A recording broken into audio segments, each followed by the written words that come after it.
everybody. Welcome to a very special episode of Boys Watching Girls. We are just two boys watching girls. We are your hosts. I am Joe Welke. I am Vance. And usually we are two boys watching girls, but today we are not watching girls. Today we are talking to a Propmaster extraordinaire from the Adventures of Danny and Mike podcast. We have Jeremy Balon. Hey, Jeremy, how's it going? Hello. What's up, guys? Thanks for having me on. Hell yeah, man. Welcome to the show. Awesome. Yeah. And just to clarify, I wasn't prop master on Girls, but I did work. Son of a bitch. The, prop department. No, it's all right. Don't worry. Our prop master was a good friend of mine named Jose Pavone. He's an old school friend in the industry, and I know I can talk about my experience, but I spent a lot of days and hours and nights and evenings and yada yada. So working on that job. So yeah. So the reason why we're having Jeremy on the show is not just for any random reason. Jeremy actually worked on Girls while, and we've seen a couple of the shows, the episodes that you worked on. Got some questions about him. Oh, please. Oh, yeah. I hope they're properly. Yeah, absolutely. Ready to go down memory lane? Oh, yeah. Absolutely. Memory lane of 6 years ago or however long. Yeah, I did take a look at sort of the grouping of the Vance sent, and definitely a lot of them that you guys have just watched I have worked on, so it's really great timing. Before we dive into any questions we have, could you give the listeners who aren't familiar just a little bit of a background of what your role on the show was as a prop? So I started out prop mastering, so you're not incorrect completely. But at some point I took sort of an assistant job so I could start podcasting myself, and we talked about that a little at the beginning. But so yeah, basically I took this job sort of right after I'd quit prop mastering, and my buddy, good friend Jose, which I'd worked on one of my first film jobs with, was the prop master and needed somebody to fill days. So it was such they shot a lot in the spring and summer, so it was a very, very good job, and it's just a fun job to be on because it was all modern and it wasn't like I'm searching for all these crazy things. It's just like Hannah has an iPhone, or so it wasn't too bad. But yeah, so that was it. I kind of was pivoting into the podcast world and producing things, and still obviously have my local 52 card, and still do that stuff. That's my full-time job. But then I started this other thing, Seltzer Kings Network, and do a lot of podcasts with that, and that's sort of how I got into the whole thing. But also, and when you're doing props, what differentiates like props and art department, and what are you in charge of versus what's on set? It's the old. It's sort of the grip and electric thing too. You know what I mean? Us prop people ask the grips what's for an electric thing, and sometimes I'll ask an electric for. It's like there's blurred lines definitely, but it's basically any object that an actor puts into motion. So that could be a car, that could be a pancake, that could be Joe's headphones and his microphone and your headphones and all my stuff, and so it's basically anything they touch.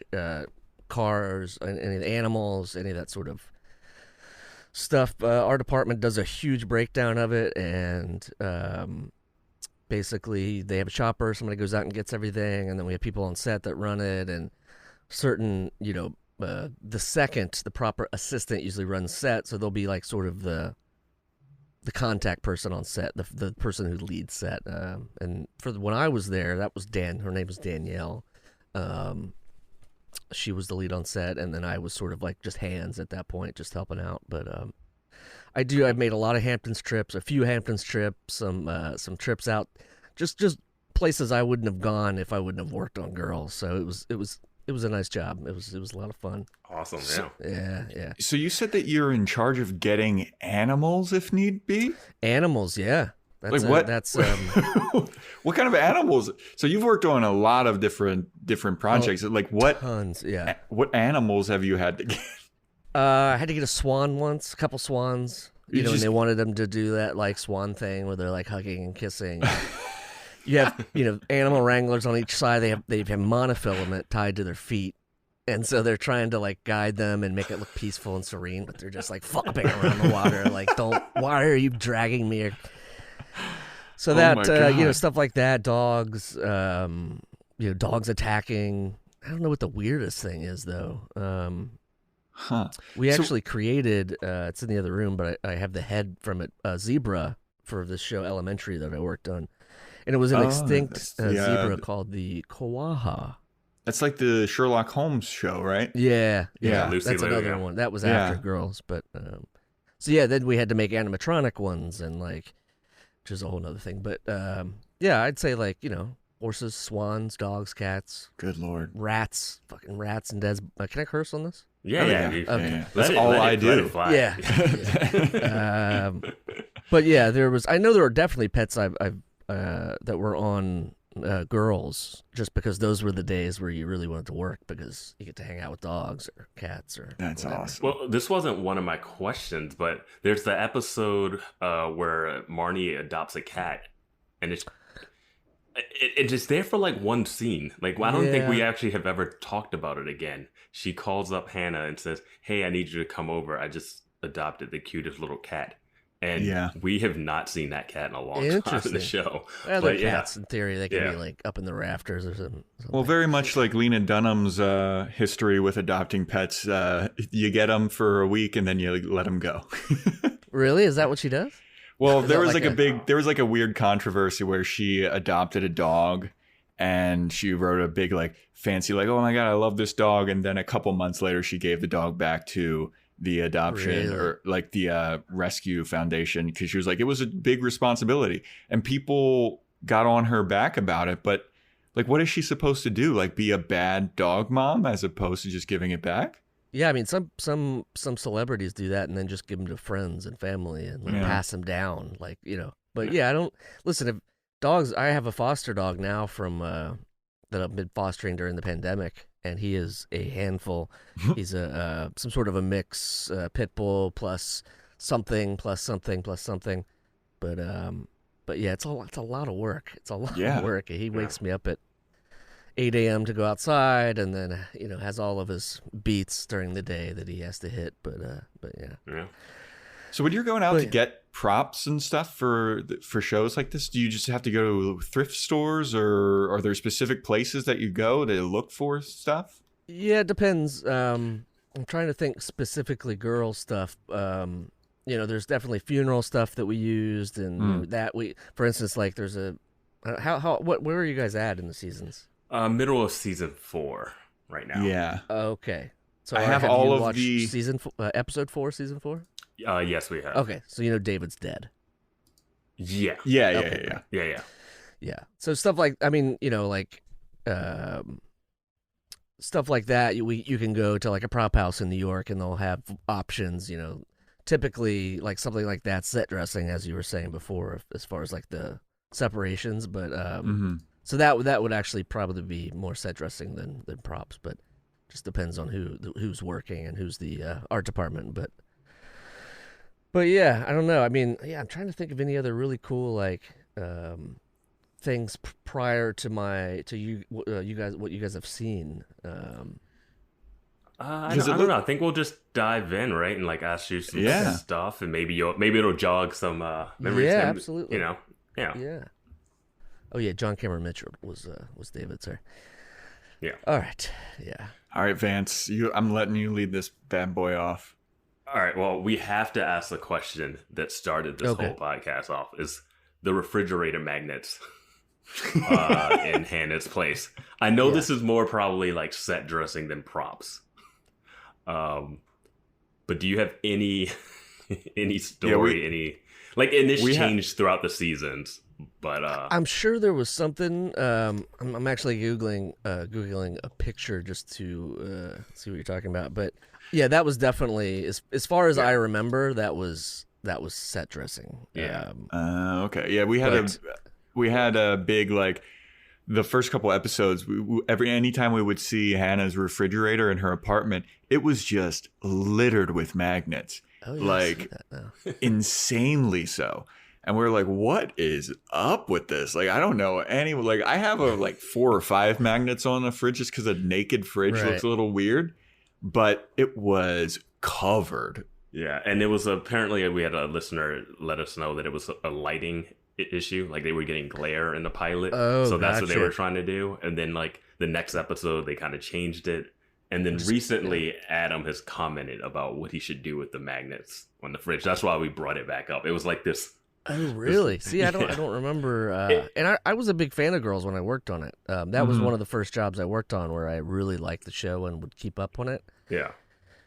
And then, after you work on it, all your dreams are spoiled. All the secrets and all the characters and stuff. So it's I did fall off at some point after the season, but this season I definitely still watched and have all my sort of.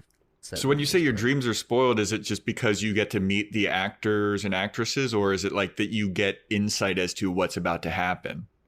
Yeah, I don't know. It's just kind of like meeting your heroes. It says never meet your heroes just because it ruins the allure or the, I thought Girls was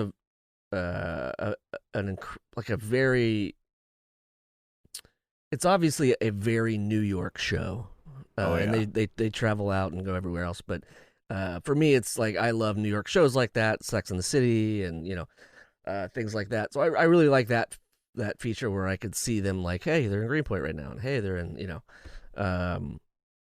But yeah, I don't. I don't know. It just seemed like it's just one of those shows that just sort of, I don't know, kind of liked it. So then once you work on it, it's like the allure is a little gone because you've seen the processes, you've seen the people, you've seen the actors. And a lot of the actors were great. Even the guy that left season 3 at some point during the show, he was fine to me. Everybody was nice. Lena was great. Like, no real issues with anybody. It was like a little family, which was very nice and nice to just jump onto every now and again and do your days. And then we talked about this a little bit when I guessed on the Danny and Mike's podcast with you. And we were just about working on GTA 5 and how like you love those games, but when you work on it, like playing the game is just not the same because like you've seen stuff, like anything that comes up kind of throws you back to like that long day that you worked. Like it's like a weird, it's like weird PTSD, but not like an extreme level of it. Just like exactly. You can't separate your working day from this thing that's supposed to be like you leaving your experience. You're like, oh yeah, I was there. Oh man, they'd cut that part out, like that kind of thing, And sort of on that same line, like Danny had posted from there a photo of him and his dad in the game, and they immediately got an email saying, "Hey, you've just broken your NDA. Can you take that down?" And it's like, how many years later? It's been 8 years since GTA 5 was released or something. Yeah, it's insane. But it's hilarious to think. It's hilarious to think of you just an episode of Girls just being on the TV and you see like a chandelier or something, you're like, fucking that chandelier. That there are things like, I know there's an ice cream scene that I think has already happened. That was my first sort of interaction with Lena, and it was I don't even know if I feel like you guys have I think that was season 2 or the end of season 2. Is that when they're buying they're going jogging and they buy ice cream from an ice cream truck or something? And then do a walk and talk, basically. A lot of walk and talks in this show. Mm-hmm. Oh yeah. A lot of walk and talks. Yeah. But yeah, I just remember that's when I met Lena, and she was so nice and so like, wanted to know my name and like wanted to, say hello and not just like grab her shit and act, which is nice. Yeah. And you guys get more interaction as props than like say a grip normally does, unless you're like Dolly Grip or something. Because you guys are handling what they handle. So right, especially I mean stuff like in that instance, I'm sure that the first just needed to step off and somebody to run the scene or something, whatever it is. But our top whatever 3 or 4 people in the department can always just jump on set and take over. But yeah, and again, it was just such a great. I just my favorite thing I think is like just the last few episodes I worked on were like late summer, and I just remember Girls just being. It was just like camping. Like we were just camping out. We all had hotels. We were just like getting stoned and drinking beers by a fire and working on the show. And it was just like just a lot of fun. But I have fond memories. for sure of girls. So when you're doing props, it looks like you've worked with like a bunch of different directors for different episodes. Were there any that were more anal about the props that were being involved in? And like, can you talk about that a little bit? Definitely. Girls was mostly Lena and then Jesse. I guess Jenny Koner may have directed one or two, but Jesse Peretz was like the showrunner or something at the time, so he would direct a little bit, and then Lena would do like the end caps and then the bigger episodes. But yeah, there's always those directors, obviously, on every show, especially television where you have 10 to 24 episodes, and then every episode is a different director, for more or less. And it's like, yeah, we've had some where it's just, typically you want to get 2 to 3 takes, 4 takes, no more than like, a handful for every scene. And I've worked with other directors like Todd Solondz. I worked with him who did Welcome to the Dollhouse. Amazing guy. But just, you can tell that the wheels are just turning all the time. And he's done like 30 takes of one angle of something. Oh my God. 30, 40. I remember, Willem Dafoe one day like stood up and says, "What are we doing? Haven't you got this?" He's all like mad and been out of shape. And it's like, you get these directors, and I'm sure Girls is no different, but you just get these directors that are like, this is my vision and my thing. And it's hard to come into something like Girls and have and be like a shitty director or somebody who's like very just too into the details, sort of missing the forest for the trees type thing. But yeah, I feel like most of the people on Girls it felt like a family affair, and a lot of obviously people liked some better than others, and we always liked Jesse episodes and Lena episodes because we knew that they sort of knew what they were doing and knew the story they wanted to tell and could get out of there. And then other people, we would work 16 hours trying to get these takes of, the same thing we've shot for 2 years, walk and talks, or like talking about their feelings and emotions, and you know what I mean? Like, but a lot of sex scenes too in this show. Oh yeah. A lot of sex scenes. So that was another good thing, is because when the closed set happens, it's just whoever's the female of the prop department gets to run the set typically, and there you go. I'm out doing nothing, promoting podcasts on my cell phone. But yeah. All right, Joe. Do you have any specifics? Like, I feel like we should try and dive into some. I've got some specifics, but I'm sure that you. It seems like you've got like a notebook full of questions. We can pass it back and forth. Let's. All right. Ahead. So. My first thing is, it looks like you've worked on an episode called Females Only, where Jessa is in rehab, or it's when Lena Dunham, Hannah's character, comes to pick her up from rehab. Sounds familiar. And Vance brought this up to me, and I was like, I don't know if this is necessarily his department, because I feel like it might be more of a costumes thing. But Jessa had these enormous earrings that I absolutely hated. Were you involved with that at all? And if you were, I need to reprimand you really quick. No, that would be costume designer. Yeah, they. Okay, I thought so. It's a good distinction, though. Go ahead. Sorry. I don't know if you actually worked on this one, because is females only the one where we introduce her, and then the next episode is the road trip. I think. It might be the next one. I think the episode is with the earrings is Truth or Dare. Truth or Dare. Oh, you're right. I don't know. It if might you not be that. credited, but that sounds familiar. When were you working from, like season 2 to when? I think I could probably look at my call sheets, but I feel like the last few were in August of like 2013. So whenever. So the last call sheet I have for like that time period is August 20th, 2013, and they're shooting episode 303 stuff.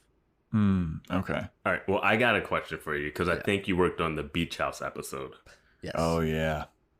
What was that like? And specifically, were you there for the dance routine? Yes. And the dance choreography. Yes. Definitely was there. There was definitely a choreographer and lots of rehearsals and lots of getting it just right. And that's the who sings that song? It's "Fuck You," right? By CeeLo Green. Oh, was that the song that plays? Was that what Is plays? Because I'm thinking a 70s guitarist guy who maybe that's in a later thing when they're at. Oh, I don't know. I just heard "Fuck You" and I know that was a song that he did. I don't think they were doing a choreography to that though. I don't know. I have a bad memory. All right. I'm 100% sure that we watched a lot of that and this is when they're in the Hamptons, right? Yeah. Right. They go to Marnie's mom's or friend's like beach house, and then Elijah and everyone shows up. It's a big party kind of thing. Not the only thing, but the thing I remember. I mean, they had all this I'm looking at the episode now, but they had all this planned out as far as like peeking in the window and doing their like little routine. And I bet it's like a music video that day. I remember because you listen to it over and over and over and over and over, and you're driving yourself insane. And this was one of the ones where they had to get tons of coverage because they're like all over the place. And then like there's some special drink in this episode that I remember he really was focusing on, like, make sure these drinks look really good for whatever reason, cocktails of some sort. But this is random, but I know in this episode, Lena Dunham pours a bunch of like vodka all over herself on the patio at one point. Oh, really? Yeah. That was definitely us in that case.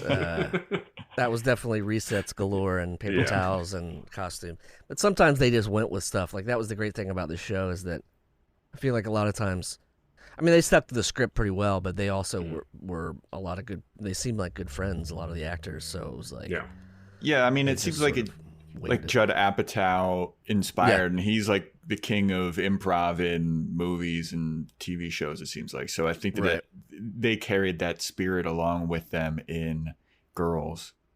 Yeah. Yeah. What the heck? It's driving me nuts to Harry Nilsson, man. Yeah. So that was like it's a song called "Fuck You" by Harry Nilsson, and I remember because they had sent out like a link to the song so that everybody could like sort of know what was everybody had it and yada yada. So I remember like getting into Harry Nilsson because of that, because I worked on this scene and heard that so much. And then I obviously knew his hit and all of the earlier stuff, but that song I hadn't heard before. So this show had a really big like music influence. Oh yeah. I mean, that song, I Don't Care by Iconopop, that got huge because of this show. Oh, really? Yeah. Or I Love It. That's what it was called.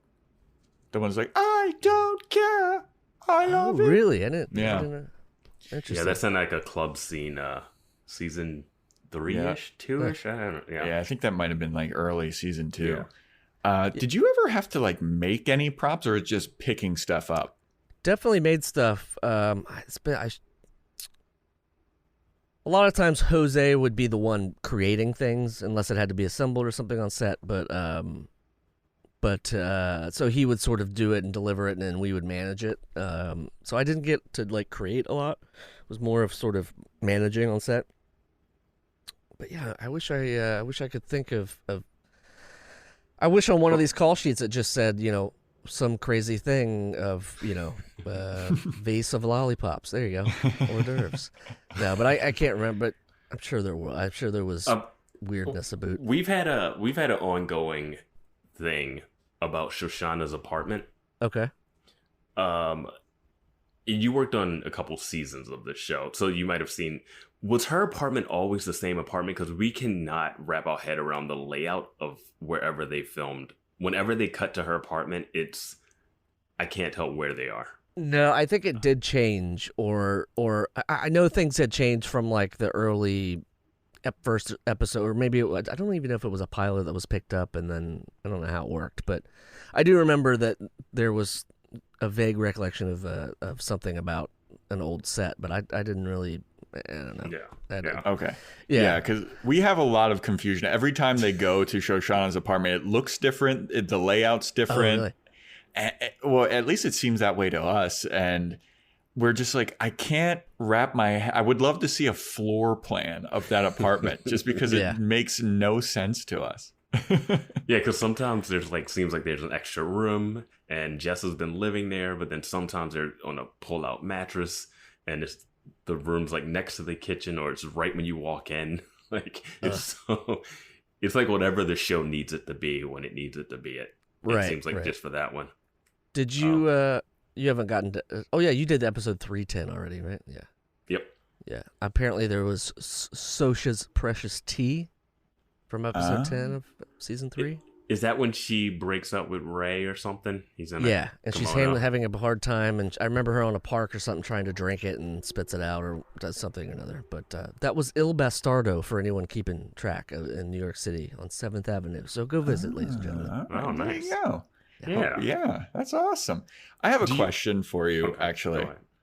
So were you ever around for any of the scenes where Allison Williams was singing? And is she actually a good singer? Was she actually singing?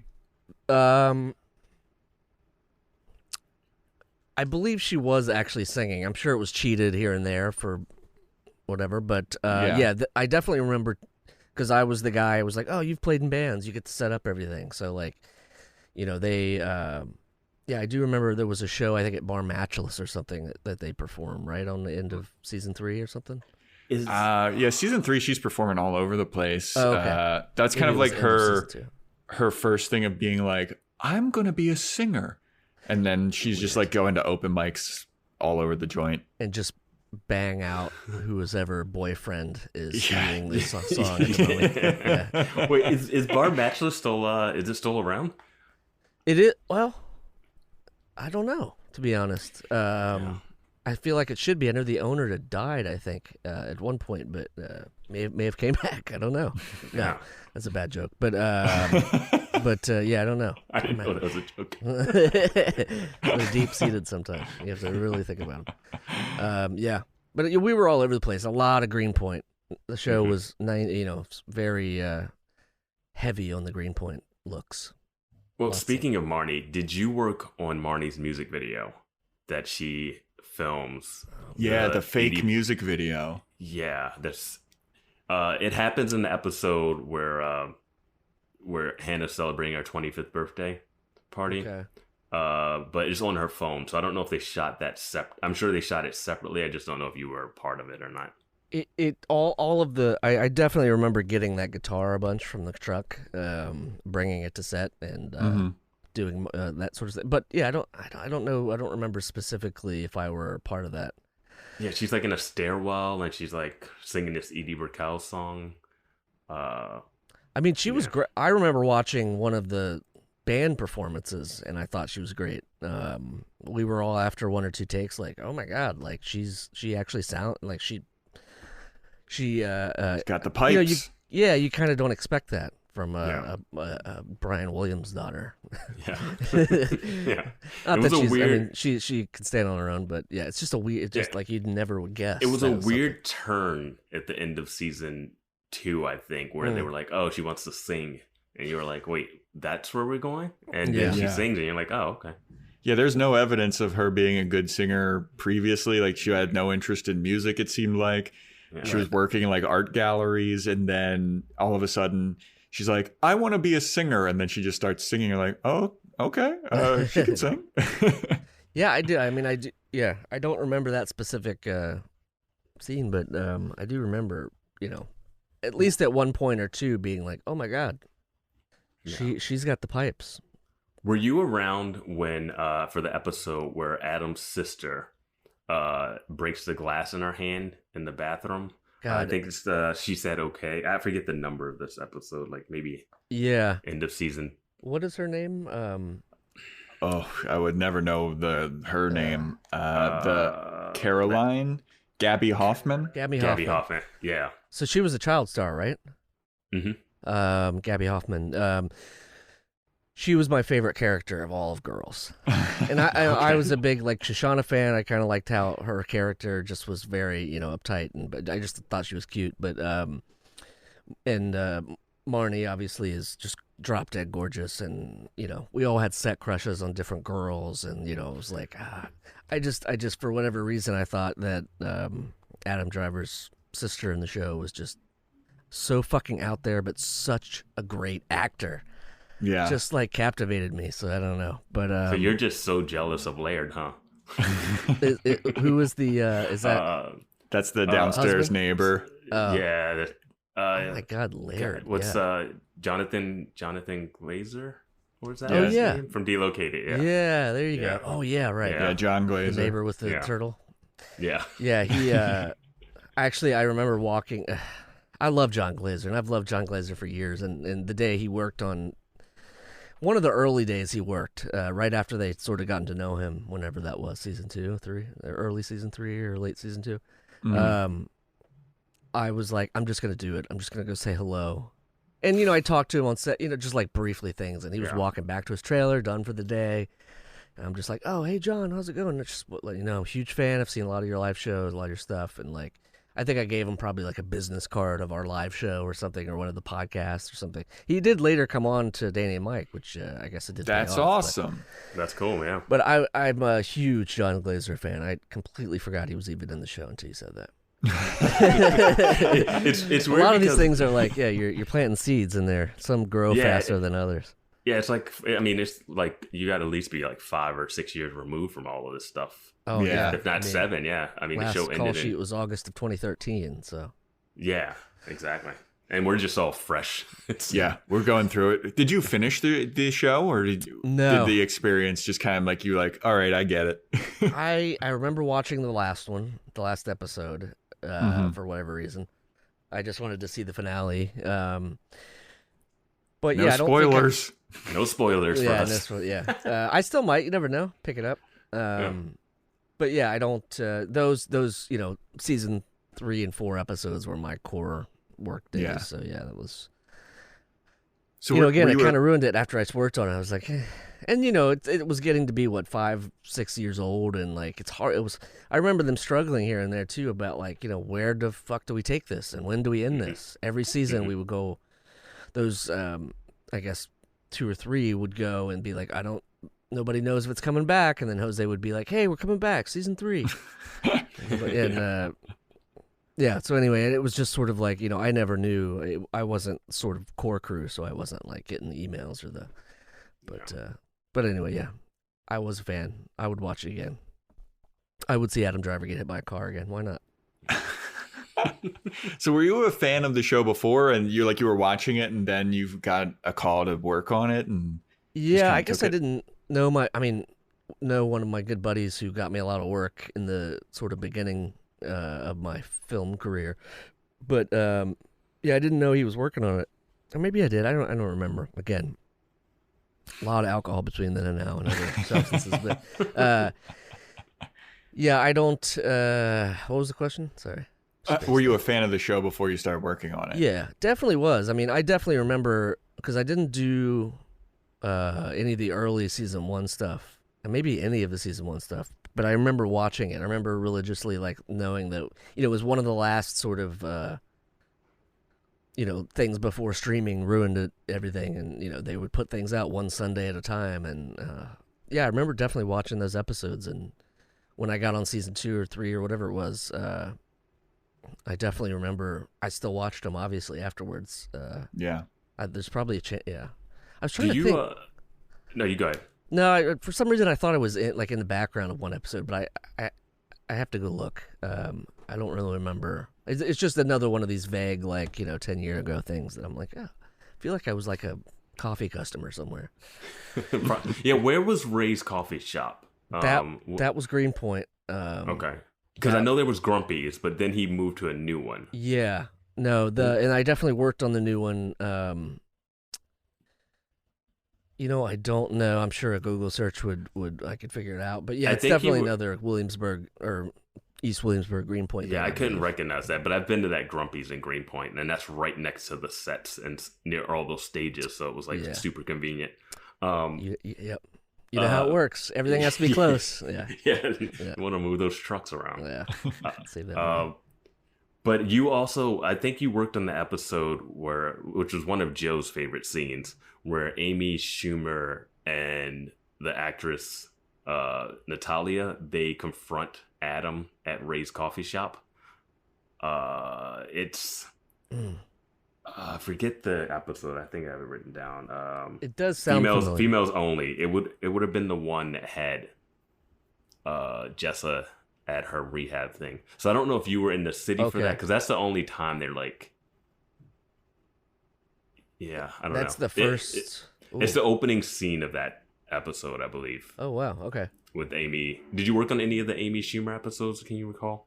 I don't remember. I don't think I did. I think I remember if she were there. I do remember something about a weird confrontation at a. Fuck, was that Amy Schumer? Was Amy Schumer big then? Because we're watching it now. Like, yeah, I don't. After her celebrity, like, I don't know how big she was when she was in the show. Right. You know what I mean? Yeah, I don't know. Sounds very, very familiar, and if I were to watch it, I could tell you, but again, there's really not a lot of prop stuff there. Yeah, but I do remember that. I do remember something about two people getting in a fight in like Ray's new place, and so somebody storms out, and yeah. So you have? Oh, go ahead, Vince. Did you have to do? Because there's a lot of sex scenes that we talked about. Yeah. The sex scene props and stuff. What is some of the weirder things you had to do on this show? A lot of vibrators. I remember there was definitely, each character had their own pouch and a bin on the truck, and upon cleaning those bins once in a while, you'd be like, oh, that's weird, what's that, why is that in there? And then there are several characters that just have their own sort of sex stuff, that's been mentioned in a script in prior episodes. I remember there was one like hot shot like dildo, like it was like, oh my god, this is like the Mercedes, and everybody was sort of fawning over it on set. Everybody bought their own privately. Yeah.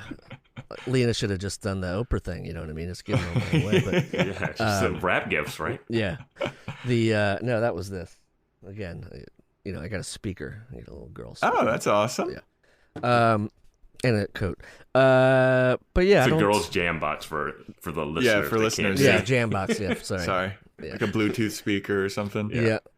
But and then I still wear the coat. It's like a a nice little wrap gift coat. But yeah, I don't know if that answers any. So it's kind of interesting that they had a lot, because I don't think we see a lot of like dildos and sex toys. Not that I can recall. When you were saying that, I was like, oh, the girls just have that in their trailer, and you just have to keep. No, that's definitely something that, like, being that we had a lady running the set prop wise, like she would just, I wouldn't even. A lot of those sex scenes, especially, I remember there was Shoshanna was doing one. No, I think it was Marnie, and she like busted through the door and was having this passionate sex. And I think they did. I just remember it being the talk of the set of like, hey, we're doing this really intimate sex scene today of like you getting like, it was just weird to because short of like Sex in the City or something other HBO New York show, I guess they treated it sort of differently. They were a little more open about the whole thing than say a Paramount feature film with Sharon Stone, you know what I mean, where the whole set would be closed. And they definitely closed the set, and but they also were they were young. They're all young people, so it was like they just. Well, Lena's often just like naked in that show, just like, and not in a sexual way, just like, oh, I'm changing out of my clothes, full frontal, I'm walking, I'm just sitting on the toilet naked kind of stuff. Where it was like not trying to, it was just being real as opposed to like trying to be salacious at times. Right. Those would be, and then sometimes it was salacious and trying to get a rise out of people, Yeah, I don't remember. I'm pretty sure. I'm sure I've seen her naked just because that did happen on set a couple times. Where it was just like, oh, I have a robe on and nothing else, and whatever. But it happens. But we're all professionals and can handle it. But again, it is a weird thing. It doesn't happen on a lot of sets. Again, it's that sort of young vibe and a little. I don't know if you know. Do Jesse Peretz was in the replacement. No, in the so the guy who was the showrunner was in a very famous '90s band. I don't know if you guys have known this. What? Really? Yeah. And he quit to do. I guess he was. Oh yeah, I do think I read Lemonheads. that. That's yeah, what the it was. Lemonheads. Yeah, he was in the Lemonheads. But so he was like the oldest guy on the crew, basically. You know, I mean, he was. There wasn't any like huge bigwigs that would come in from HBO. Judd, I never saw him once. But yeah, so it was a very loose vibe, and obviously we weren't. Nobody, they weren't just running around naked, but there were definitely times where it was like, the basic 10 people that need to be here are here, and Yeah. Whenever they did do sex scenes like that, and you got to talk, did you ever like talk to anybody afterwards, like the prop person that was on set for it, and it's just like, oof, that was an awkward fucking sex scene, or anything like weird happen? Yeah, I don't remember. Again, it's another one of these foggy things, but yeah, I don't remember any like huge. I just remember for whatever reason there was one sex scene that was a little rough, and I remember there was discussion of like, where's the line, and like that's a very serious thing between two actors, to get right. Otherwise, it looks For like sure. shit, and it's unbelievable and forced looking, but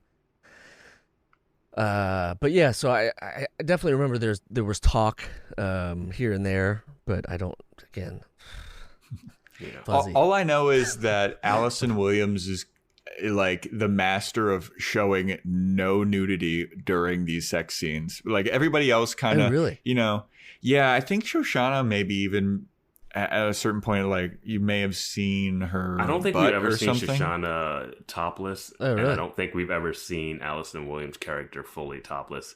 We've seen Jessa. Jessa will just whip one out. Yeah, we've seen But, Lena Dunham. We've seen yeah. Jessa. I think that we may have seen Shoshanna's butt or something. Yeah. Like early on. But I'm always amazed. Like whenever there's an Allison Williams, Marnie sex scene about to come up, I'm like, all right, how are they going to do it this time? Because she is always, there's always something obstructing her. I'm sure that's in the contract. Yeah, exactly. That's what I'm thinking. Yeah. I do vaguely remember too her an interview that she did about sex scenes and like her dad watching one of the first, like the pilot or screening of some early episode where there was this sex scene with her, but that was some sort of interview somewhere that I just grabbing. I mean, there's some graphic sex scenes with her. I mean, you're not seeing her naked, but like the act itself that's happening, you're like, okay, I'm like confused. There's one scene where it looks like the dude is eating her ass, and I'm just like, how did they camera trick their way out of him just not eat? Like, how do they do that? Like, I think they put that sounds familiar. That sounds familiar. That's ringing a bell. All of it comes rushing back to you. Suddenly the ass eating season starts. No, I do. I don't know. I feel like I remember there was some sort of pad or something between like a dental dam or some shit. But costumes usually did all of that because it's such an intimate thing, and any nipple coverings or body, they. That's a weird thing between actors, you know what I mean? Doing sex scenes and like grinding on people you don't know, and it's just weird. But they make, again, it was very believable. So, yeah. Did you have any prop or a day on set that was just like a nightmare to get through? Like you needed to get a certain prop and you just couldn't find it anywhere? No, I not sort of. I do remember we had a huge dinner scene somewhere. I don't know if it was the beach house, if there was a dinner scene, or maybe the beach house has a big dinner scene with tuna and a bunch of the Elijah's friends are there. I know that's a big one. And there's a smaller one. Is it outside? No, it's okay. I don't think it is. It's later. Anyway, I remember us doing. There was one big day we were on because we would do weeks. We would just take a week and go to Long Island to the Hamptons or whatever, and stay there as a crew. But I do remember one time, we were just out in the middle of nowhere, and it was the middle of the night, and it's like, where are we gonna, we're out of this thing. Whether it's I don't remember what any of it was, but It definitely happens, but I don't Yeah. remember girl specific, like, oh my God, I'm lost. Marnie's insert prop here. Is there anything on set in Hannah's apartment, since that's been like pretty consistent throughout the first 4 seasons? Is there anything that's in there that like the most viewers wouldn't even notice? Like in Seinfeld, you got the Superman thing and certain cereals and stuff. Is there anything that she has in that's like a personal thing or something that the prop master might have just like said, okay, we're gonna have this be a thing? Yeah, I'm sure. Maybe again, that's probably a more Jose thing, just because he was there, scheduling and developing what they were going to use and what they're doing. But so nothing sticks out. But all of those sets, I remember they were at Silver Cup Studios over in Long Island City. Okay, so I think it's where they shot a lot of it, and then would travel out here and there. But yeah, I don't know. I remember there was a huge cutout in one of them in Adam. I keep saying Adam, but what's his character's name? His name is Adam. Adam. There you go. I remember there was a huge cutout of like Jordan or somebody in Adam's apartment, wasn't there? Not Jordan. There's some weird I know life size. Ray, or maybe it was Ray. I know Ray has a cutout when he breaks up with Shoshanna. Okay. Right? Like he grabs a cutout and walks away. I don't know what the cutout is. That might be it. But yeah, I remember I wanted like to a read fat head. that and couldn't pull it off, but because it was like it was seen in all of the episodes seen there. But yeah, I think that was that's sort of why, again, being that I was more of the come in when the sets are dressed, and I didn't like build them and establish them, so I don't have any like dirt or gold on set dressing or stuff like that. But yeah, unfortunately, not a lot of gold on any of it, just because it's been a while. But if you had to rank likability wise, yeah, the actors that you worked with, okay. and we're not trying to get trash or be like this person did this and this person that. It's just like we do a random likability ranking of the girls sporadically, like every 5 episodes, which is a fluid thing, right? Yeah, but like if you had to rank like the actors that, because you might not have interacted with some more than others, so. Well, how do I say this? Well, no. Don't get fired. No, I don't. There's nothing I can do now. They've done all I could do. They, again, I really liked, when I started this thing, Lena was a wonder kid, basically. You know what I mean? Like, she was this person the same age as me or a little younger, and hugely successful from this film she did at Sundance or one of the festivals. Ended up getting the show because of that. So to me, it was like I was always looking like, because I was producing things at that point, mostly comedy sketches and stuff like that. But I wanted to. This is what I wanted. I wanted to do this, what she was doing. So I just remember paying very close attention to her and her process. So she's incredibly easy to work with. Her people around her seemed to be, I don't know, it just seemed like she was very into making this thing. So, and anyone that could help her make this thing, she was into. So I respected her for that, just being like, more open arms about the whole thing. Because some people can just be like, you're on a need to know. This is a Marvel job, but you'll never know the real name. It's just like, Yeah. But so I don't know. I would have to put Lena up top just because she was, it was fun to see this young kid just making this happen. She was a lot of the times the last call on things, and Jenny and Jesse and the producers and directors and stuff obviously had tons of input, but it seemed to always defer to her. Obviously, it's sort of her show. So. It's not easy to do a show where you're the writer, director, and then you are starring in it and are in the whole thing. Right. Yeah. Like it's a lot of like whether or not you like the show or not, you can't deny the like amount of work that has to go into doing that. Yeah. Let alone like I can't imagine how this was before she dated her husband, which I don't even know if they're still together, the Jack guy, but I don't think they were together at this point in the series, but yeah. So he was. I think they just met at the wrap party for season 3. which is a whole nother chapter in her life. But so yeah, I would say. How was that rap party? Oh, I got a story. I'll just say that the listing wise. wise. Let him get to the likability rankings, and we'll get to the rap part. I'd have to have like Marnie second, Shoshanna third.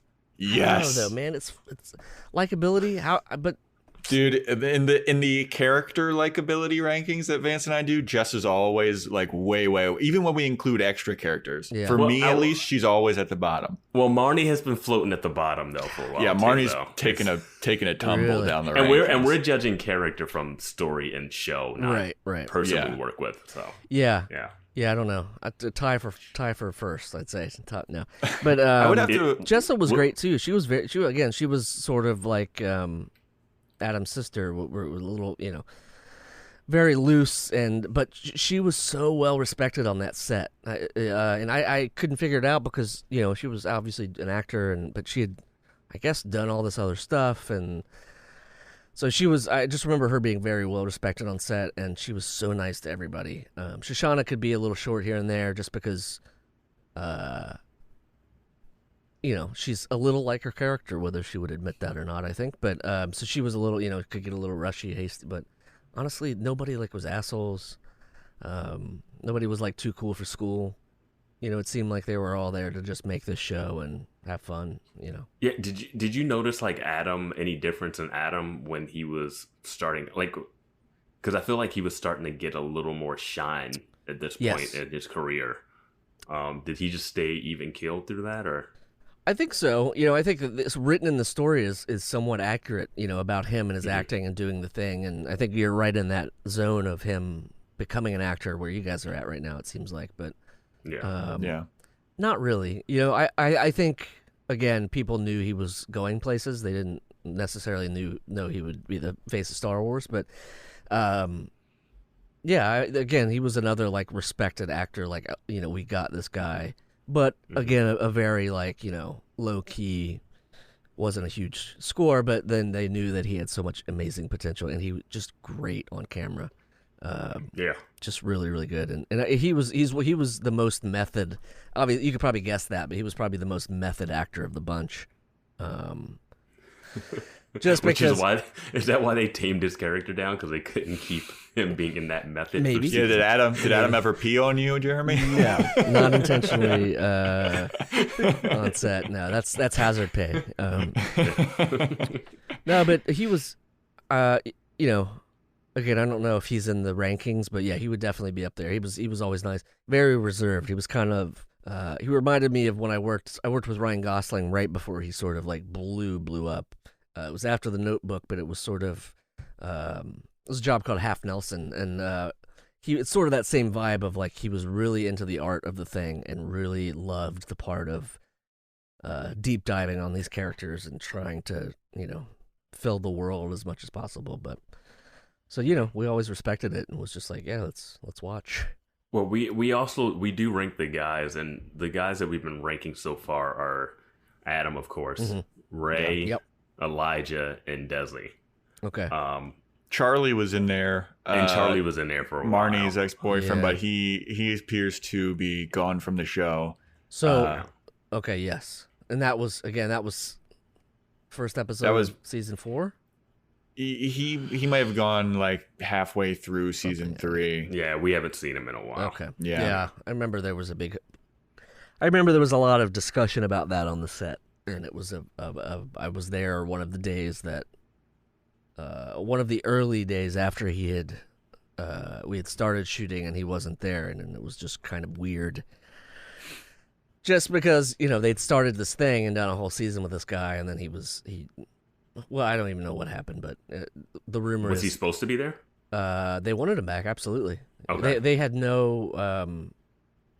There was a scramble after he said he wanted to leave. We'll put it that way, because I don't think they were prepared for a main actor to just say, "Hey, I don't feel it anymore," which would kind of. And I guess him and Lena had gotten into a fight, and I don't know all the details, but just from what I've heard on set, it felt like he didn't have anywhere to grow within his character, so he wanted to peace out. And I think, again, a lot of people felt like him and Adam Driver were the two guys that were sort of going places, and obviously it hadn't panned out as well for him, but yeah, I don't know. I remember there was a weird time, when that was all of the discussion on set of people like, has anybody said anything? Is he coming back? Is he not? And it's like, no, he just so quit. Crazy. But it seems like via a conversation with Lena for like 5 minutes, 10 minutes. It seems like the set was like kind of a tumultuous place, though, because I mean, it seems like you're talking about how like every season they're like, I don't know if this is gonna come back or whatever, Yeah. It was, but you do the like as a fans can speak to this as well, but like you're booked for the job, so like you're in for the season basically if you sign on.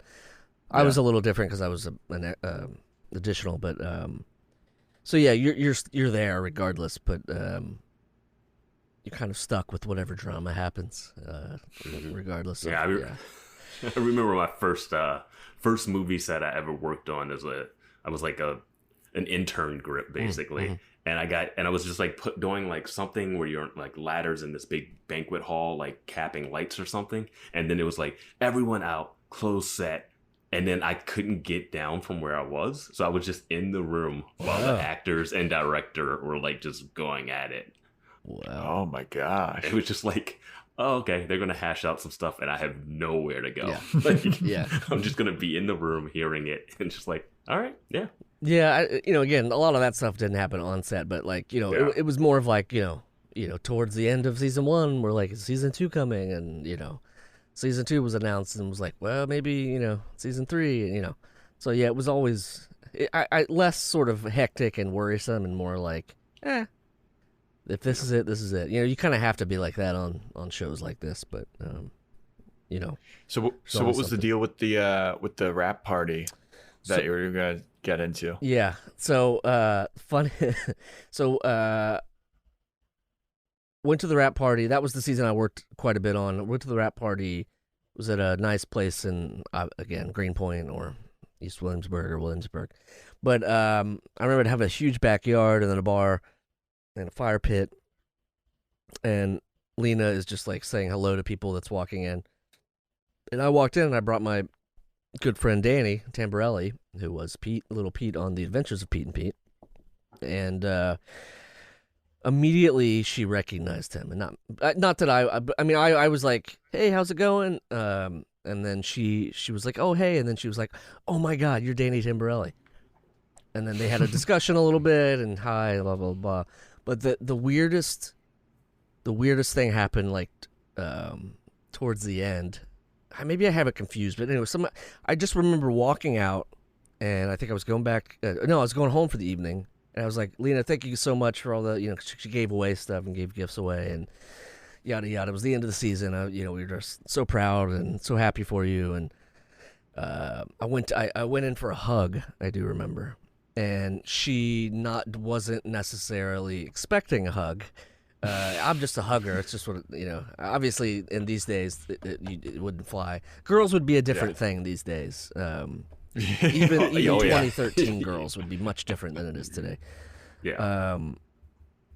And I just remember there was a weird like hi bye and then like why was there a hug and we didn't know each other that well and it's just a weird thing. And of course Danny's right there like what the fuck is happening? Like, so of course there were several drinks in there in between, and yeah, it was just a weird, and it was probably more in my head than she would ever remember, but yeah. I feel like rap parties they get very huggy and emotional. Like there is something about going to battle on a film set, especially for a TV show for that many episodes and being around all these people, and especially if you guys don't know if you're coming back for the next season. Right. It's not like, oh yeah, we'll see you next season. Right. It's like, oh yeah, I'm not going to see these people for a couple of months. It's like ending school for summer break, kind of, And Girls wasn't a huge job, so it would shoot 3 or 4 months and be done, or 3 months. It wasn't like a huge procedural where they shoot 24 episodes and shoot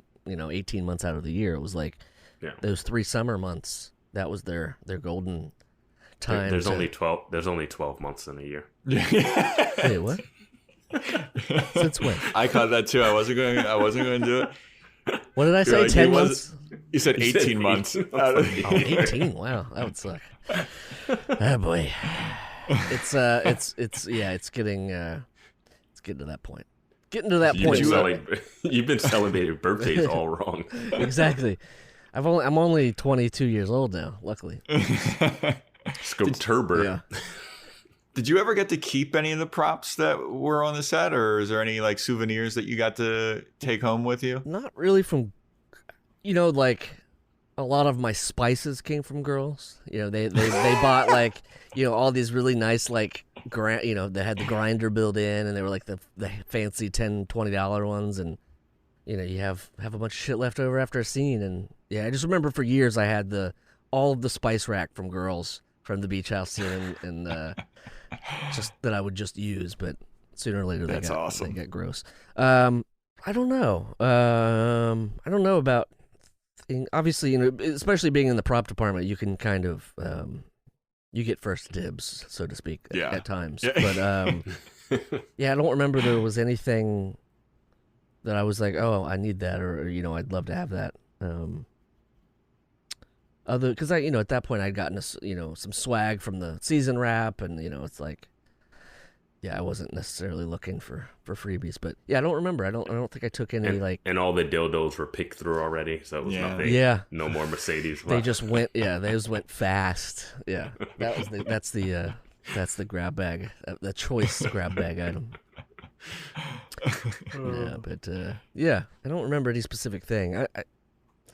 I'm sure that there's stuff, if I went back and watched, I'd be like, oh, and then look around and see like, oh, there it is, whatever. But, oh, my dining room table. Exactly. Of course. It's funny because my couch is from a movie. Like basically my sideboard behind the couch is from a movie. My everything, it's like my liquor cabinet is from a movie. So it's dude, I gotta start working in props to really up my game in my apartment. Honestly, it's not a bad deal if you can get in there. But again, you got to be okay with working 16-hour days and 100-degree weather and 18 months out of the year.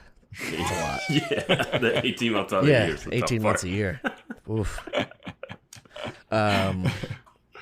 Is there before we kind of wrap up? Yeah. So you only worked on it for like a couple seasons. Was that a decision that you made? Did you find like a better job that was paying more or something, or like what causes a person to kind of lose? Not necessarily lose the job, but like move on from a props job. It was very. Like, this guy's better at getting props than you, Jeremy. Like, no, it was more of like people. I don't know. That was the point when I started transitioning from like I want to do props for a living to I want to do something creative for a living. So I stopped being the prop master, the head of the department. Mm-hmm. On movies and shows, and I decided I would just take a lesser role and do 3 days a week, and I'd have 2 solid days to do podcast work or comedy work, book shows, record podcasts, do all that sort of stuff. So that's what I've been doing since, and that was one of the first jobs I started. But I remember I had taken elementary, so I was doing a solid 3 days a week on elementary, and that went for like 9 seasons, I think, or 8 seasons. So that was the beginning of that run. So I remember once I got on that, and it was sort of, I was on it for a long, long time. So I sort of got in the groove, and I could pick and choose my days, and just decided it was a better route. But so it wasn't really like quitting and replacing. It was more of like graduating. Some people, and especially in my role as an additional, just hands, like I could be replaced. But and that's what I was wanting, something where I didn't have any responsibility, so I could just show up and do my job and do it really well, and then go home, and do my stuff that I really wanted to do. So, yeah, that seems like the dream, the freelance dream, where you can make the schedule but still like have insurance, in charge of it. Exactly. Yeah, it was. I think it was the right thing to do. I mean, otherwise, you're just working yourself to death. I mean, I admire everyone I work for and everyone I work with, and my union brothers, and but I think that especially the pandemic, I think I took a really close look at what makes me happy, and that was one of the things that really sucked the life out of me. So, as much as I love doing it, and I love people, and I love being on set and meeting new people, and I've had a really incredible film career and met everyone basically. I've met so many amazing people and great actors, but I also enjoy having a couple days a week or again, I could take a week off and go do a tour and do a week of shows in Florida or a week of shows in East Coast, or so it just the flexibility was what I was sort of looking for, and it worked out great. I got to work on girls, got to work on some TV shows here and there, and still do. And you cross paths somehow. Yeah, that's right. That is right. We worked. So where would you? We talked about that on the Danny and Mike pod, but yeah. Where would you rank your experience with girls in terms of like all of the other projects you've worked on? Girls was one of my first TV series that I would work on multiple sort of episodes. Before that, I was really a film guy, and I would work on like indie films and do bigger roles on smaller projects. And then I was just starting to sort of like get bigger sort of jobs, like whole feature, bigger shows, instead of like little tier 1, tier 2, tier 3 things. They were like major productions with the legit the jobs you want. And then I was like, peace. I'm gonna go be creative, So yeah, I don't know. I mean, I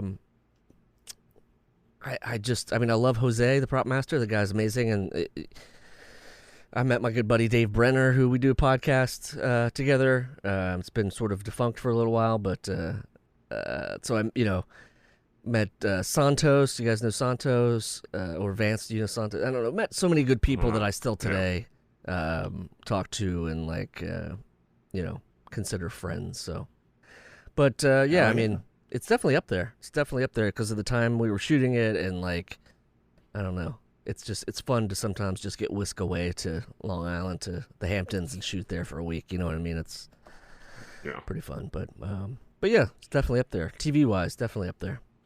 Hell yeah, man. Yeah. Vance, you have anything else? No, I don't really have any other questions. I mean, I'll just echo what he's saying. Like when you work on a film set with people, like you can work on a set for like just one show, like 1 week, and like you remember that person. Mm-hmm. Like you remember people like a year, 2 years later, and you can always be like, oh, remember that? And it's like it just clicks. So like there's nothing, especially with the pandemic we're in, like missing that camaraderie of people. And I know some people are going back to sets and trying things are going in. So I don't know. Have you been on set since all of this? No, has I got offered some rap work and ended up turning it down. But I know Mike, Big Pete has went back to work, and I think if it comes up, I don't know. Again, we're starting to spike again, so who knows what's going to happen. But, there's going to be a lot more Zooms. So, plus my one buddy, he actually just started to go back to set on I think it's a reality show, and he said that the procedure for getting into it is hell. Yeah. Like the testing and making sure that you're doing all the stuff correctly. It's just so. I mean, kudos to you for not having to do it. Like my one buddy, like that's exactly. He has to do it. So if you don't have to do it, that's fucking rad, man. Yeah, very lucky. Yeah, very lucky. I obviously I'm prepared, but as long as I can hold out. Right. So, yeah. Well, dude, Jeremy, thanks so much for coming on and me. talking girls with us. Do you want to plug any of your podcasts, any of the creative stuff that you're talking about that you got going on? Yeah, I host and produce The Adventures of Danny and Mike. That's on the Last Podcast Network with the Last Podcast and the Left Guys, and have tons of great shows. But I also just launched a podcast with Lori Beth Denberg, more nostalgia, called Bad Advice with Lori Beth Denberg. That's going to officially launch November 18th. And then right now we're sort of compiling questions. So if you have a question for her, hit AskLoriBeth.com. And then my own podcast, Going Dork, which is a sort of a blending of sci-fi and horror and whatever sort of we want to do at the moment. But right now we're doing some reviews of Lovecraft Country, which is a show that I love dearly. So that's sort of what I'm up to. Remy Balon on the Twitter. Remy Balon on the Twitters and Jeremy Balon on Instagram. But yeah. Hell yeah. Give a look. Awesome. Yeah. Listen to podcasts. Right. It's important. Support these artists. I mean, what else are you doing? You're fucking locked in your house. Fucking listen to Jeremy's podcast. Listen to our podcast. Jeremy's got 4 podcasts. Oh my God, so many, and so many more to come. You're doing it, man. You're doing it. I know, man. Doing it. I mean, nobody can see it, but we're on a Zoom call. Jeremy's studio is fucking mint, baby. Real nice. Well, we've been podcasting with Danny and Mike, I think 8 years almost, and we started in the living room, and then we moved when I had a roommate into half of that bedroom, and then when the roommate moved out, I just kept the place and would eat ramen for months on end, and just made this a thing over the course of 2 years, basically. So it's been a lot of incarnations, but yeah, I'm very blessed that my man cave is like a little production studio, so it's very nice. Yeah. I mean, it's beautiful. It looks real dope, man. SeltzerKings.com. Check it out for yourself. All right, everybody. Thank you for listening. Thanks to Jeremy for coming on. This has been Boys Watching Girls. Thanks for listening. See you guys. Thanks, Vance. Thanks, Joe.